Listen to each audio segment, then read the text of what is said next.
let us formally start with the proceedings of the day. And before I call on our esteemed panel members on stage for them to share the knowledge, a brief highlight about the first panel session that the esteemed panel members are going to cover today.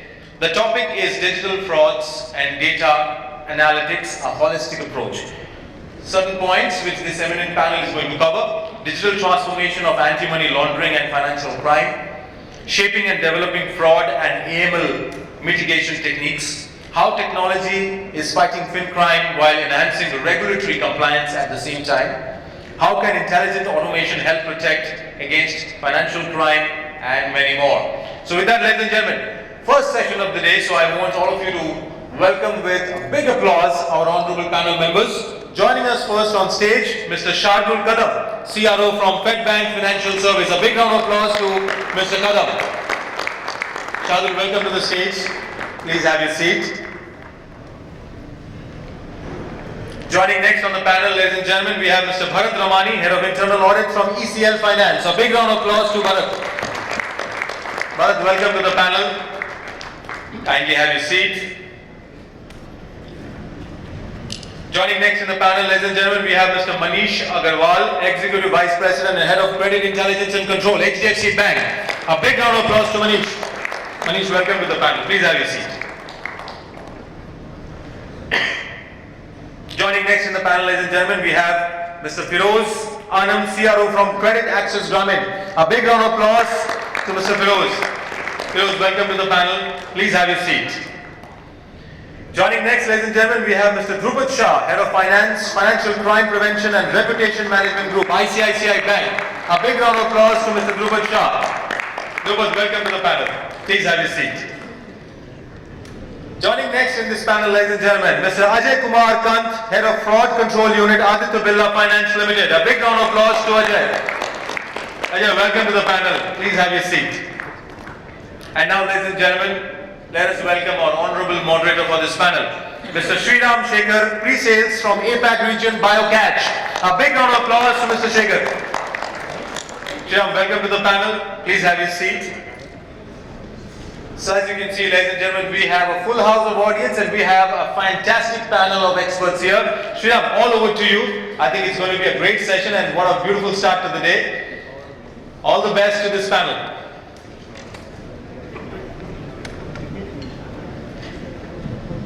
Thank you. Yeah.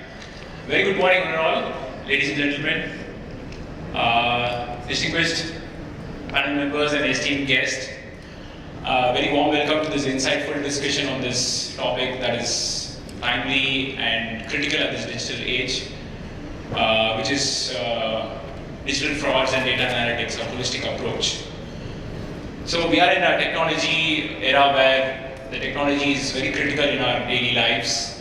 The rising frauds and the cyber threats are an alarming reality. Be it a data breach or identity theft, the impact of these on a day-to-day basis, be it on an individual or at the corporate level or the society, it is very large. According to the Frauds Association, around 4 trillion is lost by the business annually.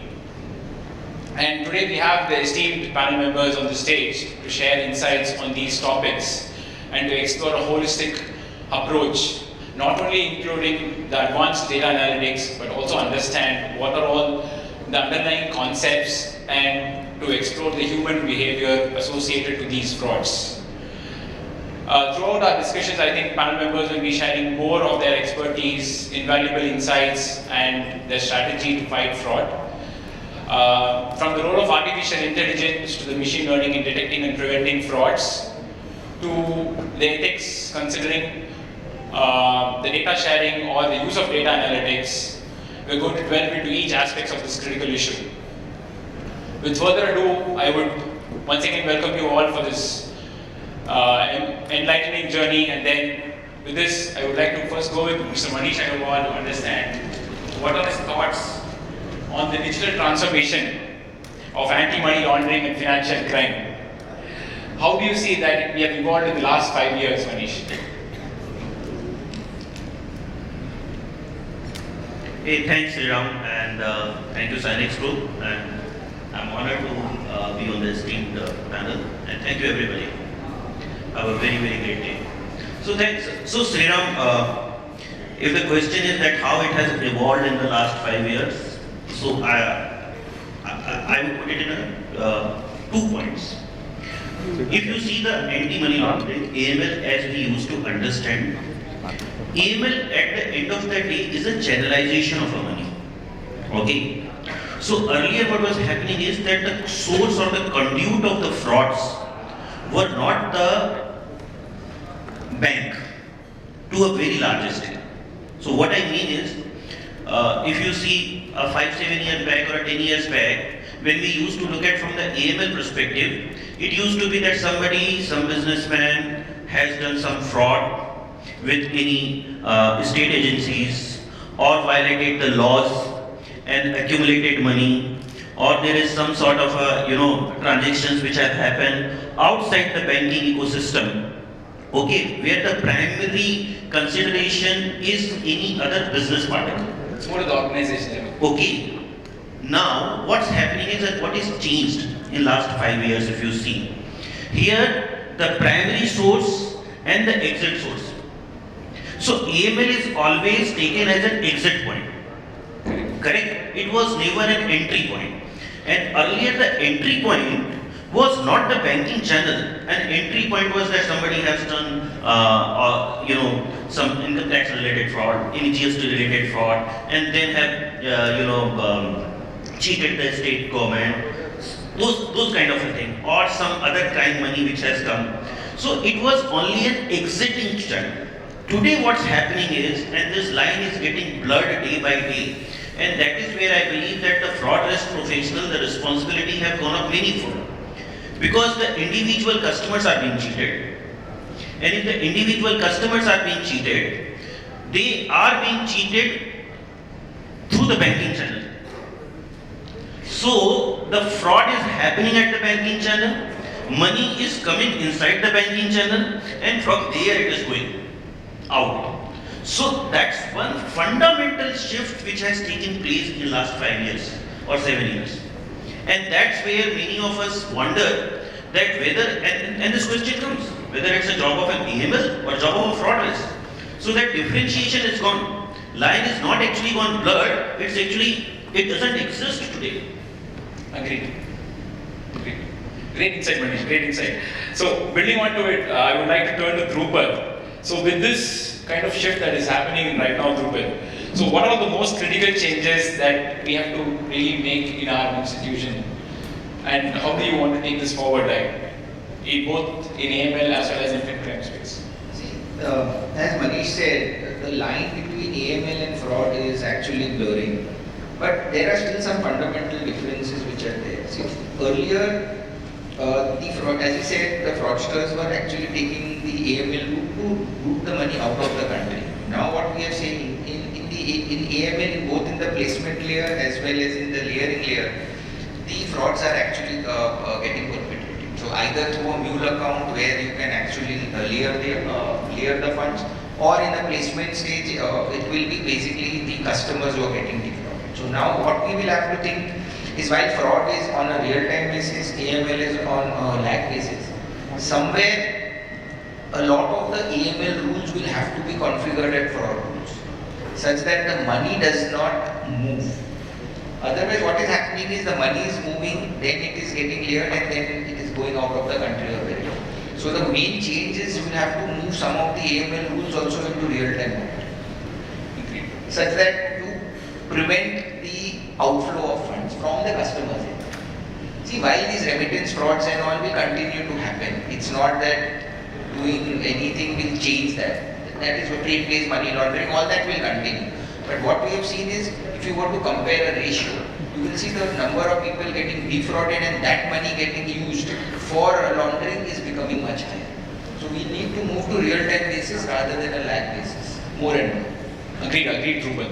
So coming back to you, Manish. So since you spoke about the line is kind of getting blurred, so with this kind of shift, do you think that the banks or the FIs should come with a new approach? Because I think in today's world, both the AML and the fraud team, they're operating in silos.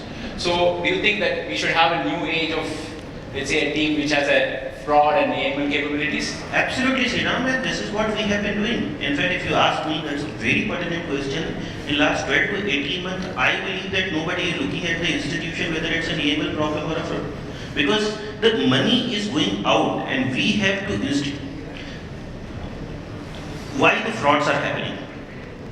Okay, what is the purpose? The purpose is ultimately to take out the money. Agree. And a digital money cannot go out, okay, until unless it is passed on digitally and then withdrawn from the cash. Correct. Correct? So nobody can cheat you from your bank account by withdrawing cash. Correct? So it is very, very important that we bring in the control at an exit point. And once we will have the control on an exit point, and this has been a problem. So if you see the jam, the golden three words. So India had been at the forefront of creating digital infrastructure. We have created Jan Dhan, Aadhaar and mobile. All these three triangulated, you call it jam. And then this has brought in a different level of evolution. While it has brought in a different level of evolution, everybody has got digitized, everybody has opened an account, everybody has got the, got the phone and the, mobile usage is very, very high. So, the sensitivity to your funds, sensitivity to the money that you have, okay, has also gone down with respect of usage pattern. Earlier, if you had even today, if you have 100 rupees in your pocket, okay, and if it is missing, you will know that it's missing. Okay. Or if you have to give you 100 rupees to somebody, you will definitely take out count. Agree. Okay. But cash. But today, not only the line between the EML and fraud or the has blurred, but the number of things which we are doing with our mobile, if you see, today an average Indian is spending 6-7 hours in a day on the mobile. The segmentation is gone. That when I am doing these things, I have to be little more sensitive. When I am using my net banking, UPI, I have to be sensitive. It's not a WhatsApp message that I am sending and even I have an option to delete. So this is the change. It has to come at the customer level. And the banks and the financial institution and every partner have to work very closely on the AML piece. And I don't call it an AML, I call it as a exit control. Fantastic. So more than because in today's world you can't have an entry control. Entry control is not in the hands of the banks or any financial institution. I'm talking about ecosystem because it's a customer who's vulnerable. Okay. What the control we have is an exit control. So that has to come in. The control of which we can control from our side. Yeah, the nodal point of control has changed. Great insight, Manish. So with this, let's say, kind of technology that is coming in Drupad, and coming back to you once again. See, with all these kind of data, the time spent by the youngsters on the mobile phone, with so many, let's say, the data that is revolving around. So what technology do you foresee that will be very dominant in the next 5 to 10 years, including AML as well as fin crime as a whole? See, the ability to harness and understand the digital footprints is going to be the key. And also the second thing which will work is the profile of the customer. You will have to be very selective when you are doing the onboarding. Probably the time is gone where you will want to be the banker to every customer. You will now need to do segmentation. You will also have to study the profile, whether such profile of customers, what limits you will need to see. All that will have to be done. Now that one shoe fits all sort of a philosophy will disappear. And you will come into a scenario, okay, this customer is good for so much amount of it. And then you will have to get into monitoring. So you will need rules, you will need real-time rules, you will need lag rules to actually see whether the customer's profile versus transactions match. The moment you do that, automatically you will not be the preferred choice by the fraudsters. And then goes to the next step, because they don't have the access to banking channels, the number of instances will drop. It's a chicken and egg story. Definitely. So with this, I would like to bring in Mr. Firoz into the conversation. So since Drupad spoke about the data points that is revolving around. So what foundational or the basic data infrastructure and the resources are required to harness this digital thing? And should we focus on AI ML into the fraud prevention space and the AML space? See, first of all, just to clarify the word AI, right? We know that with ChatGPT 4 coming in, it's the most widely used and probably abused word. So just in 30 seconds to clarify what AI is, right? In my mind, I look at AI as something which is, you are able to use machine to make certain decisions. That's how I see AI. And if you see, different shades of AI, I would generally classify them in three sort of ways. One, I call it as a rule-based. Okay? So there are simple rules which tells you that, okay, this guy could be a fraudster, this may not be a fraudster, right? Those are rule-based. Second is where these are more statistical based, where what you do is based on your past data, you try to find a nice equation. So it is like you are combining 4 or 5 variables and creating some sort of a score, and that score tells you what is the probability that this guy could be a fraudster, right? And a lot of credit card, fraud score, probably Falcon and all is now more ML based, but earlier it used to be more like equation based, which is we call it regression or some logistic regression is what typically tend to be used earlier. The third category, which I think is what is more fancy word, right, which is the machine learning. Okay, and within machine learning, of course, there are many different classifications, but generally, I would say there are two categories which we tend to see within even that machine learning, right?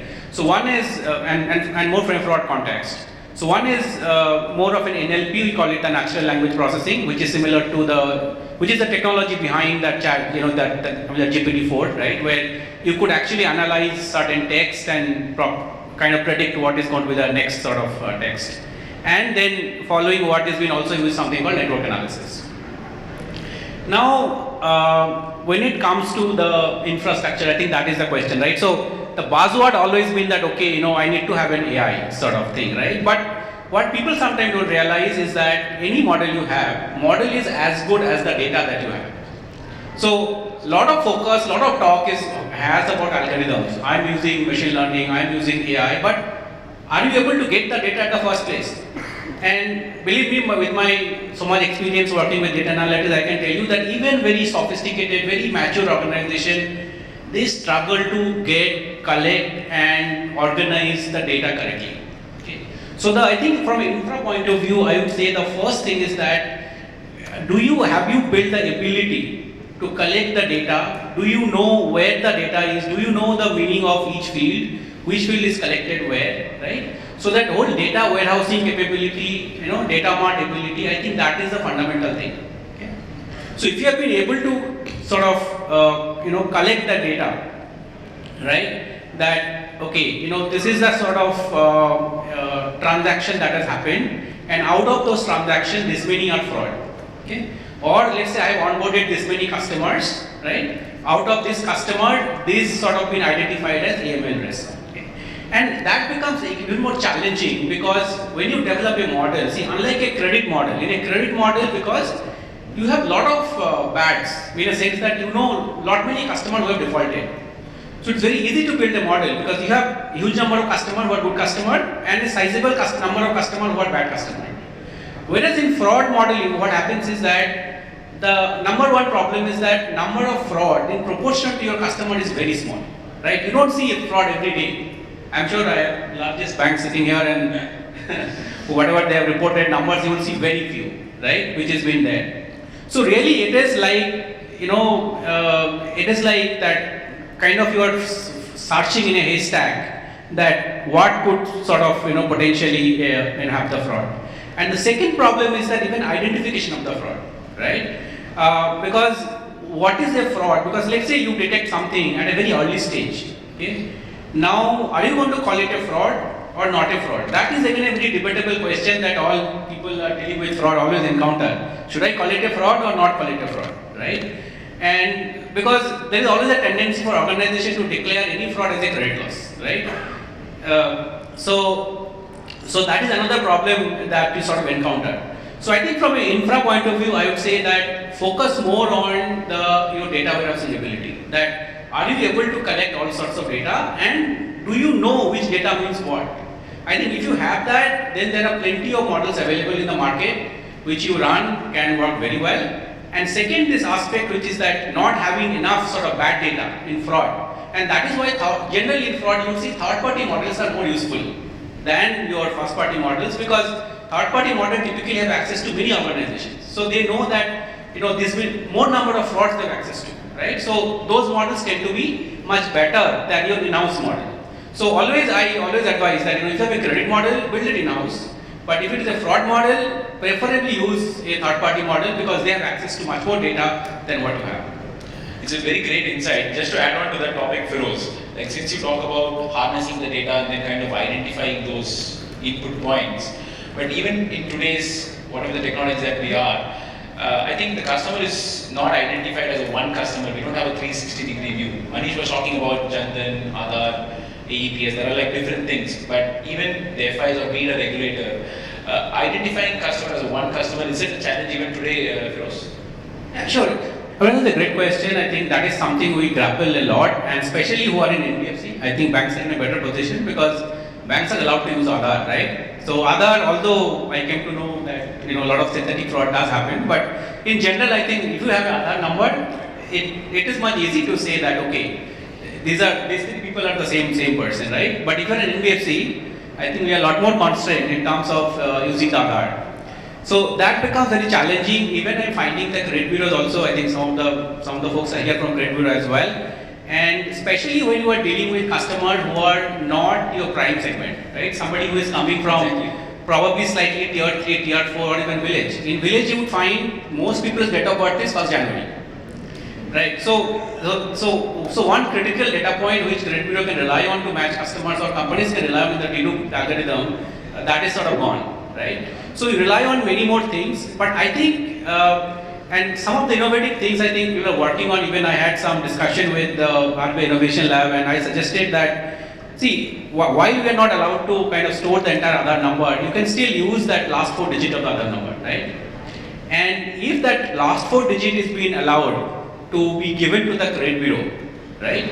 The last 4 digit can work as another identifier which you can sort of combine with name and address and pin code and everything and come up with a much better logic, right? So this is I think a very, it's very to me very ironic, right? That we had such a great infrastructure like Aadhaar which could just solve the problem in a jiffy, right? But due to sort of legal constraint we cannot use it. But I think we'll have to make some effort in that, and there are, I think, last 4 digit of Aadhaar could be a great solution. I hope they sort of, come with some recommendation which can help us in this direction. Great insights, Firoz. Great. Yes, Manish, I would want to add here. I think it's one important point whosoever can do. Now there is an API where you can match the Aadhaar number. When you put in an Aadhaar, the last 4 digit of the phone number which are available with Aadhaar and your application form. I think if you do this triangulation through an API, this has helped us reduce a lot of noise in the data and the fraud numbers as well. Okay, just trying to understand more on that, Manish. So when we enter the Aadhaar number, we do get a OTP on the mobile. Is the triangulation already happening? No, triangulation has not happened. That may be a different thing. So that's a separate API that you have to call for. Okay. And then you have to see that what is the phone number which is given by the customer in the Aadhaar. Linked already. And the number that he has given to us at the application. Makes sense. So this triangulation helps a lot. Agreed. Great sense. So I think we are getting deeper into the concept. So I would like to shift gears to Mr. Bharat Ramani to really understand the auditing part of it. So now we have this AML coming into this space. So being an internal audit, how do you do auditing in the AML space? Okay.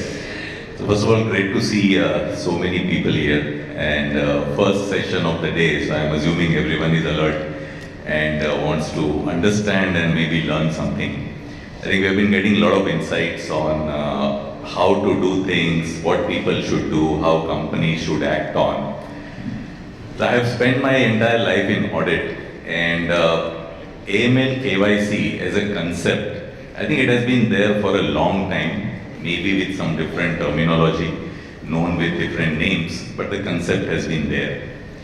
with more and more digitalization happening, just think about the earlier days when people used to keep money in tijoris, either digging a hole inside the ground, putting in their jewelries, or putting the money in tijoris. You need to have that physical access to steal the money.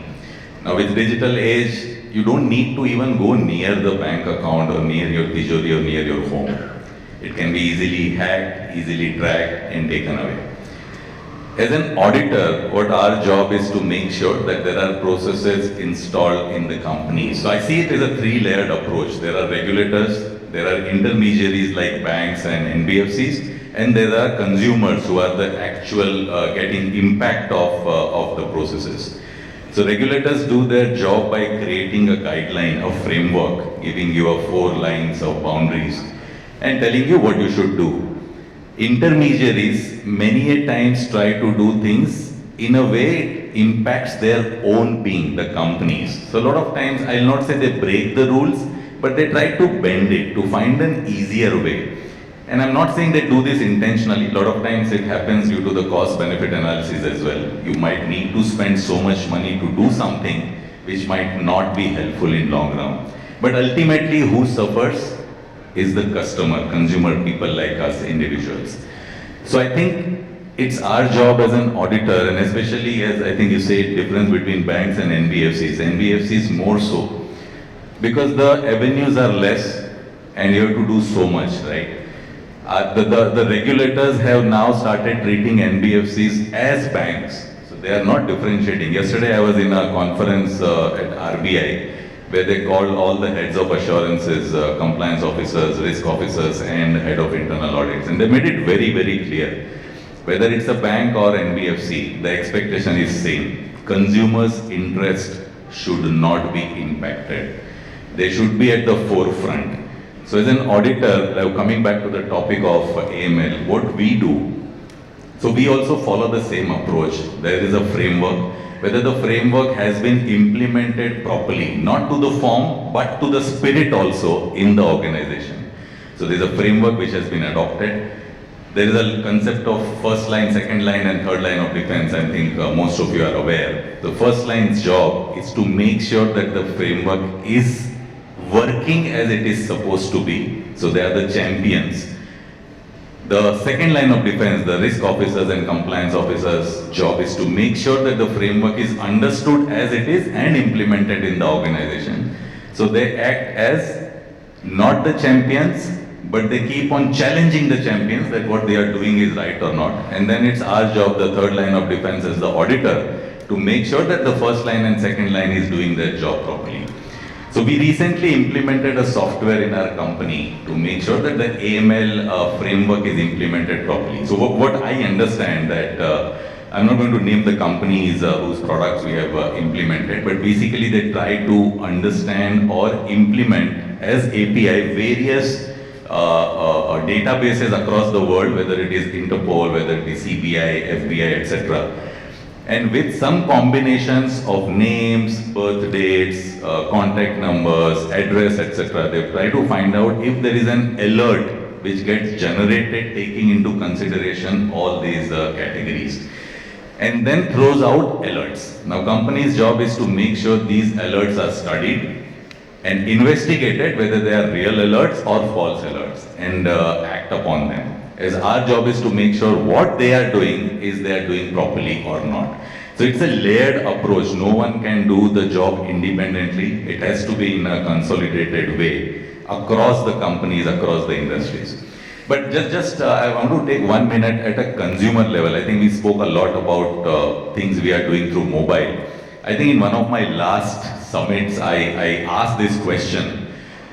There are antivirus softwares available, right, where we protect our websites, our user IDs, passwords, etc. Most of us would have it in our laptops, in our computers at companies. How many of us has this in our mobile phones? Can I just see a raise of hands that how many of you have installed antivirus in your mobile phones? See, in a room full of people, it's not even 10, not even in 2 digits, right? Why? Most of our information reside in our mobile phone now. On the go, you want to make the transactions, you want to make sure you are updated. but we don't want ourselves to be updated with latest softwares technologies. So please reflect upon this. Maybe spending some money, some amount of money, you can secure your own, and don't think that nothing has happened to me, so it will never happen. Means people like us, we also get duped time and again. You know, it's not the question of who is smarter and who is not smarter. It's the right opportunity for the people to attack you at that time where they get benefited and you get impacted. Thanks. Great words, Bharat. Just to pass the baton to Ajay. So Ajay, would you like to add on this topic? Yeah, so first of all, thanks for inviting me and good morning to everyone. So, like all the fellow panelists have already touched more of the critical points and their inputs. One thing is for sure that today we are talking about the digital era. And you know that the COVID times actually gave this impetus to the digital platforms and all. But at the same time, fraudsters also came up with lots of innovative techniques and things during that COVID times, and you see still they are innovative. And it's very basic that they are always ahead than us, and it's not it's a fact. Now what we have to actually be doing, and many of us have started doing it, you touched upon on the 360-degree approach. 360-degree approach is one which is the need of the day. 360-degree approach, like my fellow panelists also stated about the exit points, the onboarding stages.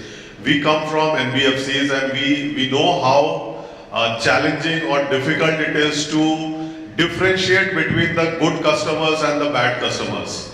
Because like they stated that the regulators also, and we have to keep the customers above all the things, and they need to be catered to judiciously. Now, in order to cater to them in that way, you need to be very sure that when we are identifying the fraudsters, you need to have those adequate tools and techniques to take those things further.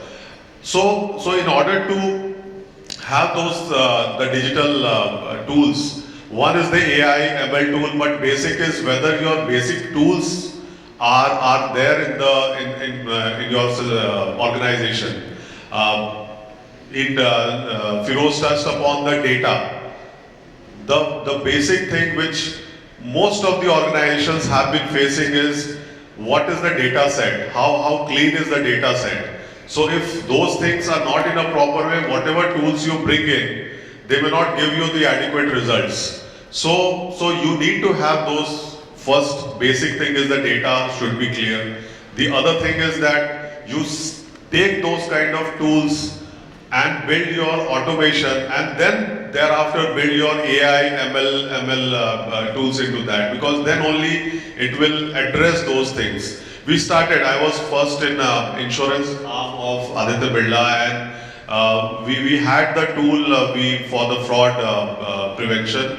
So thereafter we searched upon the AI, ML, and it became really pain to identify what kind of, how much the output it will give, what would be the probability that this particular policy which we are taking may not result into an early claim.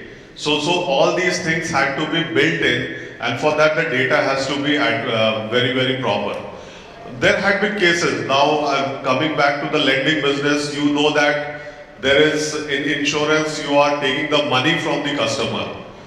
In lending business, you are giving the money upfront, and at that time you need to be very sure whom you are giving that money to. So for that you need to have these kind of tools. Now there are many tools like I can talk about Experian and all, where the dedupe mechanism is helping a lot. There are lots of APIs.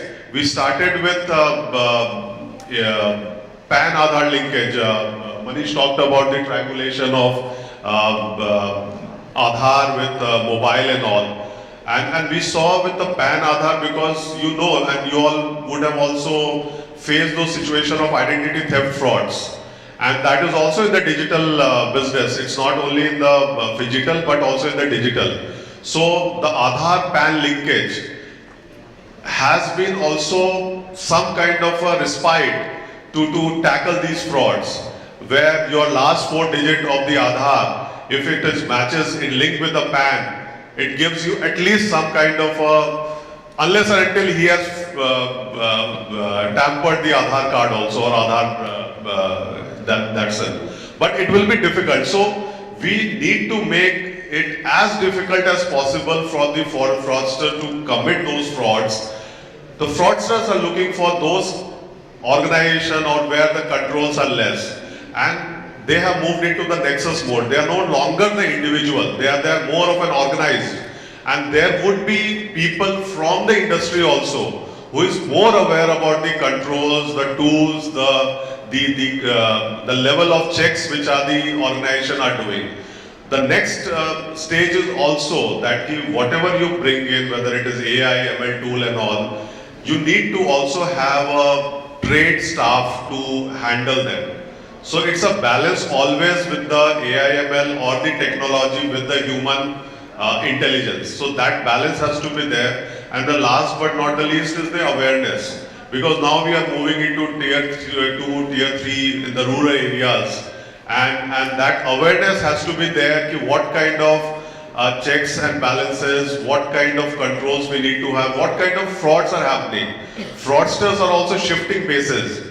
If you are doing control right now here, they might move into other platforms. So all these things needs to be taken care of, and people, organizations are moving into that. It is an early stage, but I'm sure that in coming days it will lead to much more controls and more difficult for the fraudsters to commit those frauds. Really a holistic approach, Ajay. With this, I would just like to take Shardul into this conversation. So I think Ajay mentioned the word nexus for the fraudsters, to be precise.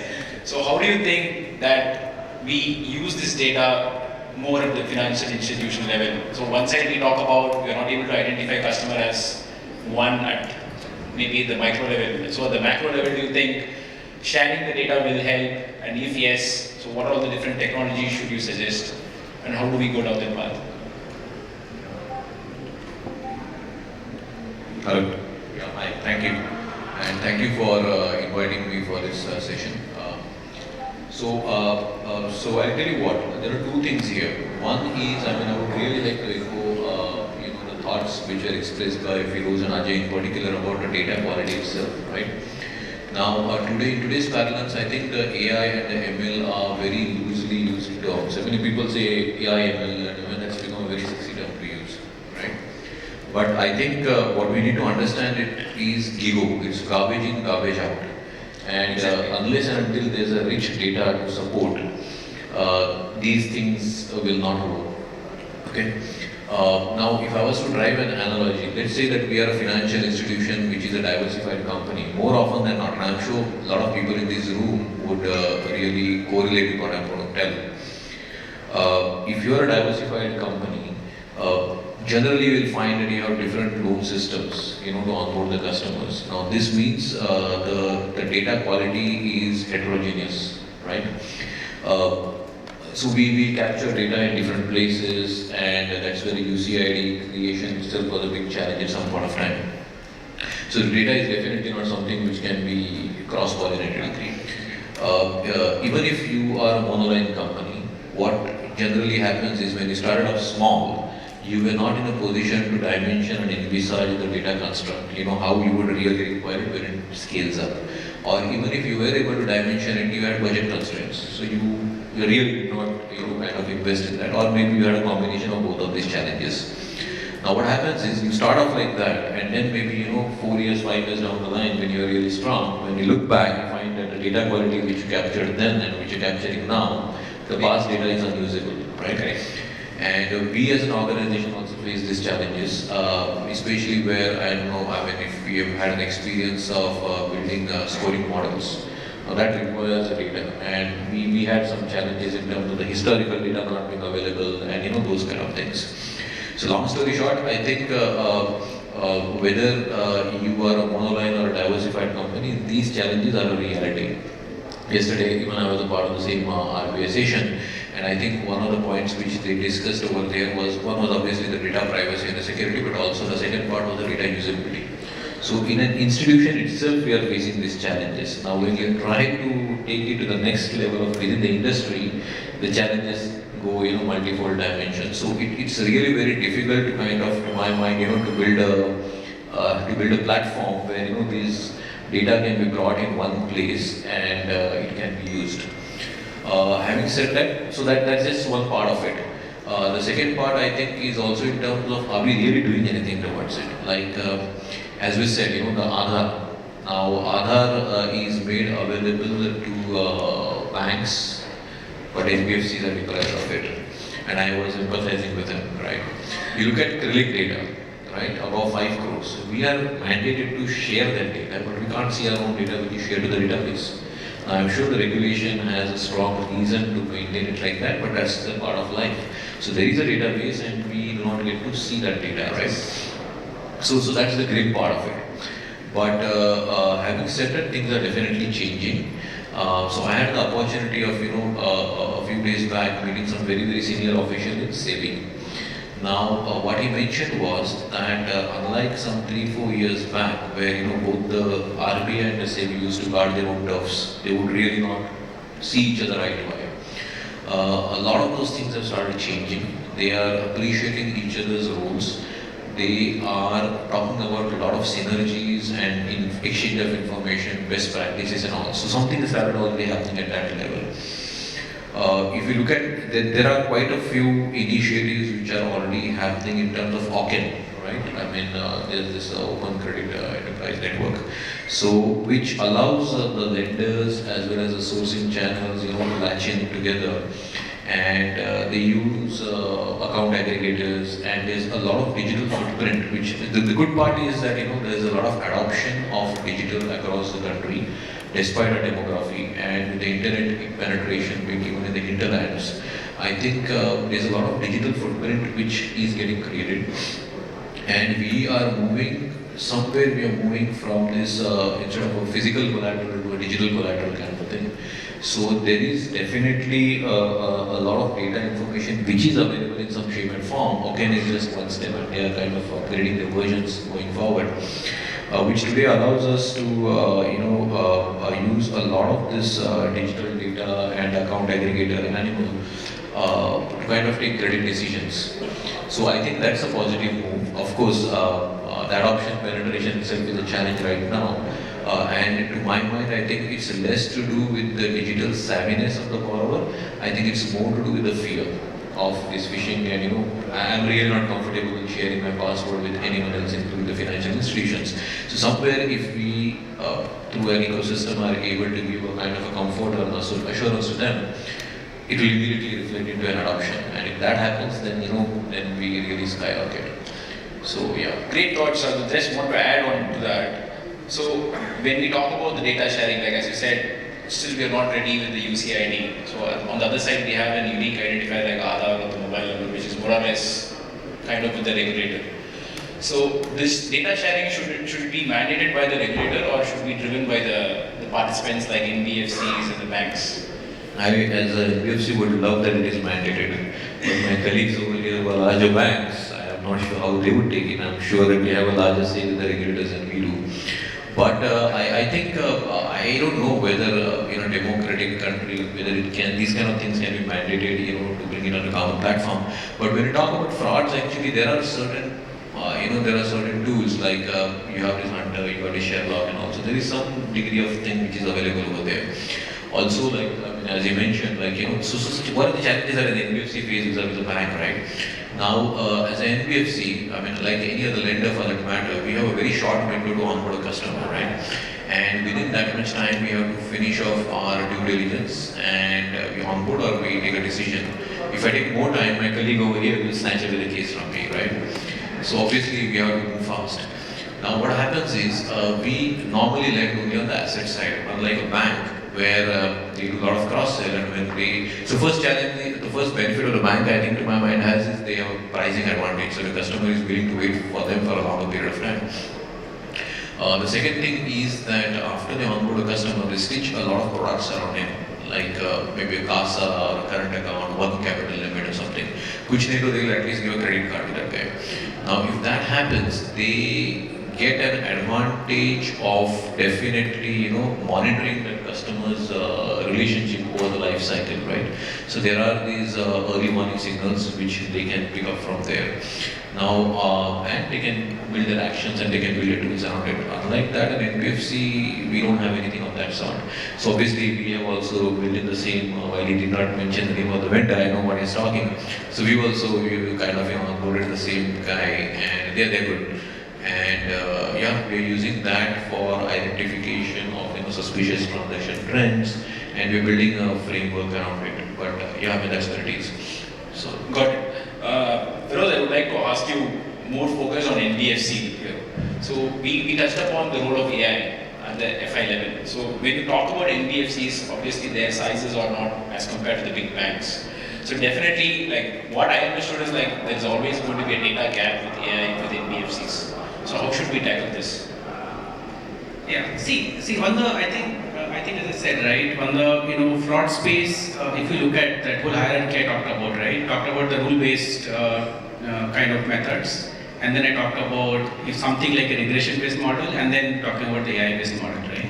So I think putting a rule-based model is very easy, right. So you say that, I mean, see an example. So like one of my friend, who was born in Syria. I mean, eventually now has become a US citizen. But when he used to go for his MS studies to US, he used to be always flagged by the immigration. Because the rule was that any person born in Syria is probably a security risk, right? But if you make it more sophisticated, right, you use, let's say, some more data points. Say that, okay, where his education was, what is the flight pattern, right? You bring in 3-4 more variables, then you can probably say that, okay, this is the guy is born in Syria, but probably it is not a security risk, right? Now, going one step sort of ahead, right? When you are talking about the machine learning kind of algorithm. So machine learning kind of algorithm is that the key feature there is that it is more of a self-learning, meaning that it makes certain predictions, right? And sort of a real-time basis, the efficacy of the prediction, whether the prediction was correct or not, that also is being kind of fed into that model, and that improves that sort of thing further, right? So I think today, the NBFC space, I would say that, see, if I come across the sort of the fraud and AML side, right, primarily there are two things. One is that when you are onboarding a customer, you are trying to understand the risk, because the AML requirement is that you have to classify it as a low risk, medium risk, and high risk. And the second, which comes is the transaction side, the transaction monitoring. That is where you figure out whether some sort of a layering is happening or not, right? So on the NBFC, because most of them tend to be a lending organization, I think the layering risk is not very high, right? It is mainly at the customer onboarding stage. So the customer onboarding stage, I think if we have certain sort of rule-based sort of system, right? Because here there is a fraudulent kind of a customer, right? They come with a lot of planning. It is not that some customer is a genuine customer, then they start doing fraud, right? So I think for NBFC point of view, especially the lending organization, if you are able to catch the customer at the onboarding stage itself, I think that is where I think maximum effort should be. Because in the middle, right, even if you, let's say, in the course of transaction able to identify, there is not much you can do being a lending organization, because money is already out of the door, right? So a lot of, I think, the rule-based side of a system at the beginning itself, right? Depending on the customer's profile, what is the geography, what is the sort of source of income, you can definitely put, rule-based system which can sort of, detect this. And again, as I said, one more focus is going to be on the third-party system. I think that we talked about that. There are great bureaus who have good system, right? Hunter, Shah, we talked about, which is kind of able to detect those kind of systems. So internal, you can have a lot of rule-based, and also maybe leverage some of the third-party system that is available to identify the fraud at the origination itself. Great thoughts, Firoz. So coming to Mr. Bharat again. So since Firoz talked about like additional 3-4 attributes, catching the the individuals at the onboarding stage. So how do we kind of manage between the data security and the customer's data privacy part? Okay, just to clarify, so yesterday we were also talking to RBI, and one of the important factors they gave was globally NBFC's contribution to financial services is more than banks globally. In India, NBFC used to contribute 1/6 of the market share till last 10 years. Last year's data, March 23, they've grown up to 25%, and they are expecting this year to grow it to 1/3. Just imagine the contribution of banks versus NBFC. So NBFC is no more a smaller organization. I know there are various NBFCs, their balance sheets are bigger than banks, and I'm sure you guys also know a couple of names there. I agree with Firoz on onboarding stage that yes, when you catch customers during onboarding stage, so there is a pre-onboarding screening where you can identify the risk category of the customer, and you can decide based on your various parameters, do you want to do business with them or not. Couple of more things which I can consider is, it's more of money laundering after they get the money. Before the onboarding stage, the major risk is the identity theft, which we have also encompassed, we have seen in various companies as well. I don't know if you all have seen Jamtara series on financial crime. If not, I will strongly recommend you all to watch that. And identity theft is one of the most common topics there. Whether for money or to blackmail, it goes in different ways. After the people getting money, what they use it for is another segment people need to check. So a lot of NBFCs, what they do is they just take the declaration that I am taking this money for this purpose and this is what I am using for. But taking a declaration does not mean that person is using it for the same purpose. And that's where the TF, the terrorism financing, comes into play. Means we have seen a lot of places people taking money from institution and diverting it to different reasons for various different destructive purposes. So I think there are various stages. There are FIU concepts, FCU concepts in NBFCs where they keep on verifying the identities of the customers, and with banks' help of the bank accounts, they identify the transactions as well on an ongoing basis. What the people are using money for, are there various parameters through which they identify whether there is a different kind of pattern in spending the money. So there is a monthly, EMI which you are getting through say one source, and suddenly you see the source has changed, someone else is paying that money. Or it has stopped somewhere in between and suddenly there is a deposit of money more than what is supposed to be. There are cash transactions increasing. So various stages, we also keep on checking through our sample checking parameters that a customer's spending pattern, customers paying EMI pattern, how it is differing. So see, each company will have its own parameters to identify this, but as long as it's within the framework of the regulators, I think there are various steps to identify and catch those transactions. Thanks, Bharat. I think we have discussed more of the technology part. One last question, Drupad, on the business side or maybe the cost side. So what is the kind of ratio that you see with the cost that is in the fraud side and the bank which they are expending on to stop the fraud? And this is one part of the question. The other part of the question is, like, we have regulators globally like Australia, Singapore, Europe, where they are kind of mandating banks for the refund for self-initiated frauds. So how do you foresee that the regulators in India will tackle them? I'll take the second one first. See, I think India is also going to move towards the phase of liability shift at some point. Today, RBI is politely asking us. Tomorrow it will be a mandate. Because see, one of the fulcrum on which RBI works is trust in the banking system. So, and their maths is very simple.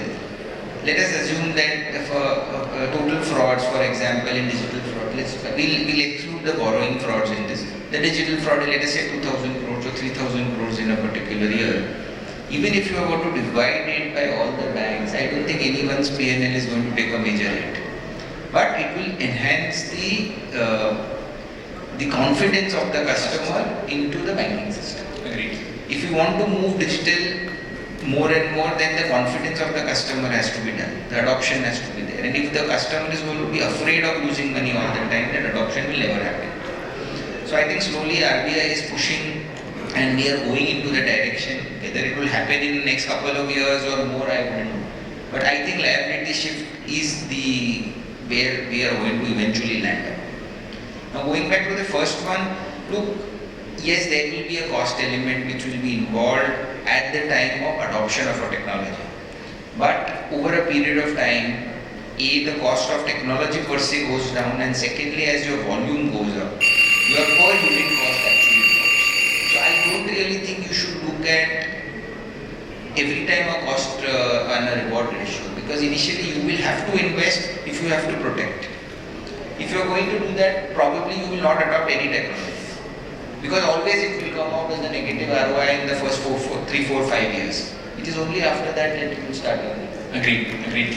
Thanks a lot. I think those are all great insights. I'm pretty sure that there are definitely certain actionables and best approaches that we can adopt in our way of life or in the business that we do on a day-to-day basis. Once again, I thank all the panel members. I'm really honored. Thank you so much. Thank you, and ladies and gentlemen, a big round of applause for this wonderful panel here on digital frauds and data analytics, a holistic approach. First panel of the day, and I'm very delighted to see such an eminent panel here and such a full house of audience. I think, great, first session that we had for the starting. Now, ladies and gentlemen, I would like to call on stage Mr. Nishant Ranjan, Regional Sales Director, ASEAN and India from Group IB. Nishant, if you could kindly come on stage to do the honors.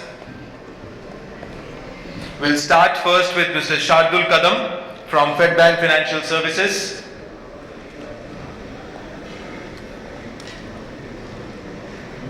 A big round of applause, ladies and gentlemen, Mr. Shardul Kadam for his wonderful contribution in the panel session. Moving next to Mr. Bharat Ramani from ECL Finance.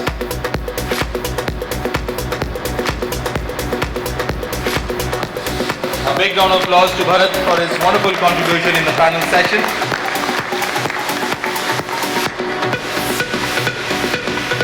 Moving next to Mr. Manish Agrawal from HDFC Bank. A big round of applause for Mr. Manish Agrawal for his wonderful contribution in the panel session. Moving next to Mr. Firoz Anam from CreditAccess Grameen.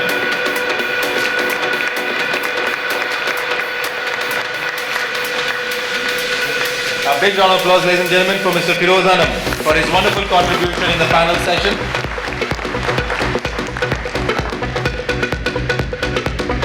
Moving next to Mr. Drupad Shah from ICICI Bank.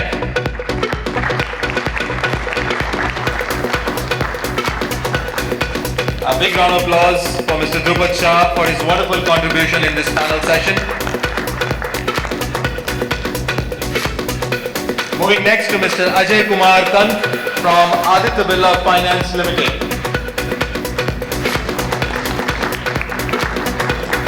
A big round of applause for Mr. 𝐃𝐢𝐠𝐢𝐿 Kanth for his wonderful contribution in this panel session.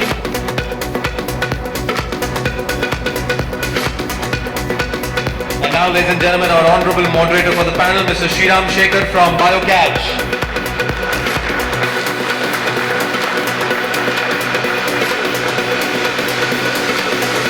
Big round of applause to Mr. Shriram Sekar for wonderfully moderating this panel session of experts and for the great insights we had in this panel. Now, ladies and gentlemen, Nishant, I would request you to kindly join on the stage, and honorable panel members, I would request you to kindly step forward, and we will have a group photograph of this panel, and Nishant, you could also join them. Can I just say one last thing? So thanks for being such a wonderful audience, and to Shriram for moderating such a wonderful session. And just last thing, not related to the topic, do not forget to exercise your right to vote coming Monday. Thank you. Absolutely, very important.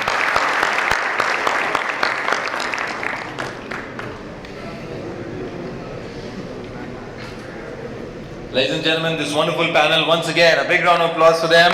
First panel of the day and a fantastic beginning of the morning session on digital frauds and data analytics. Thank you to all the honorable panel members. A big thank you to Mr. Shriram Shekhar for wonderfully moderating the session.